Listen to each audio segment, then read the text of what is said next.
അല്ലാ, എനിക്ക് 40 വയസ്സായി. എന്താണ് ഞാൻ 15 മുതൽ 40 വരെ 25 കൊല്ലം ചെയ്തത്? എനിക്ക് കണക്കുകൂട്ടി പ്രതീക്ഷിക്കാൻ വകുപ്പുള്ളത് എന്താണ്? മനസ്സമാധാനത്തിന് എന്തെങ്കിലും ഒന്നുണ്ടോ? നല്ലോണം ആലോചിച്ച് ഒന്നും ഞാൻ നേടിയിട്ടില്ലേ? എന്താണ് എനിക്ക് പറയാനുള്ളത്? കൃത്യമായി മുക്കല്ലഫായതിനു ശേഷം ഒരൊറ്റ നിസ്കാരവും ഖളാഅാക്കാതെ നിസ്കരിച്ച കണക്കുണ്ടോ? ഒരൊറ്റ ദിവസവും ഹദ്ദാദ് വിടാതെ ചൊല്ലിയതുണ്ടോ? ഖുർആനിന്റെ ബന്ധം വിടാതെ സൂക്ഷിച്ചതുണ്ടോ? ജുമുഅ നഷ്ടപ്പെടുത്താതെ കൊണ്ട് നടന്നതുണ്ടോ? സുഹൃത്തുക്കളെ പറ്റി ആലോചിക്കുമ്പോ പല കുറവും ഉണ്ടെങ്കിൽ 40 ശേഷം അല്ലാഹ് തരുന്ന ജീവിതമില്ലേ? അങ്ങോട്ട് ഡെപ്പോസിറ്റ് വെക്കാനാണ്. യുവത്വ കാലത്ത് പലതും ചെയ്യാൻ കഴിഞ്ഞിട്ടില്ല. അതുകൊണ്ട് ഇനി അധ്വാനിച്ച് ചെയ്യട്ടെ.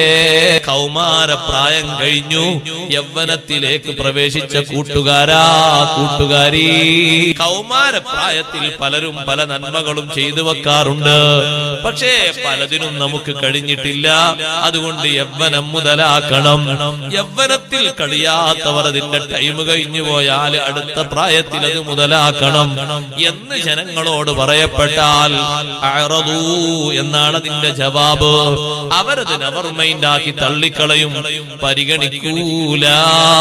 ആളുകൾ എന്താ ചിന്തിക്കാന്നറിയോ? ദുനിയാവിൽ എത്ര കാലമുണ്ട്, നന്നായി ജീവിക്കാൻ ഇനിയും എത്ര പ്രായമാകാനുണ്ട്, ഇനിയും എത്ര ടൈം വരാനുണ്ട്.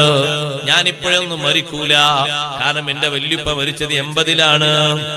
ബാപ്പാക്ക് ഇപ്പൊ വയസ്സോ, ബാപ്പാക്ക് വയസ്സ് കൂട്ടി നോക്കുമ്പോ 70-ഓ 69-ഓ ആയി. അപ്പൊ എനിക്കൊരു 60 കിട്ടുമെന്നാണ് ചിന്ത. പൂതി വെക്കണ്ട. വകം മിൻ ഫതൻ യുംസി വയുസ്ബിഹു ആമിനാ വഖദ് നൂസിജത് അക്ഫാനുഹു വഹുവ ലാ യദ്രി. എത്ര യുവാക്കളാണ്, യുവതികളാണ് യാതൊരു പ്രശ്നവുമില്ലാതെ പെട്ടെന്ന് മരണപ്പെട്ടു പോകുന്നത്. ആരോഗ്യത്തോടെ രാവും പകലുമായി നടക്കുന്ന നമ്മുടെ കഫം കൂടെ തുന്നിച്ചേർത്ത് നെയ്ത് കഴിഞ്ഞു.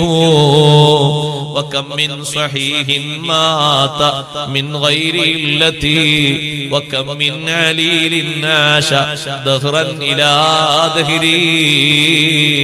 എത്ര രോഗികളാണ് 2 നേരവും 3 നേരവും 4 നേരവും മരുന്ന് കഴിച്ച് വർഷങ്ങൾ അങ്ങനെ താണ്ടി മുന്നോട്ട് പോകുന്നത്.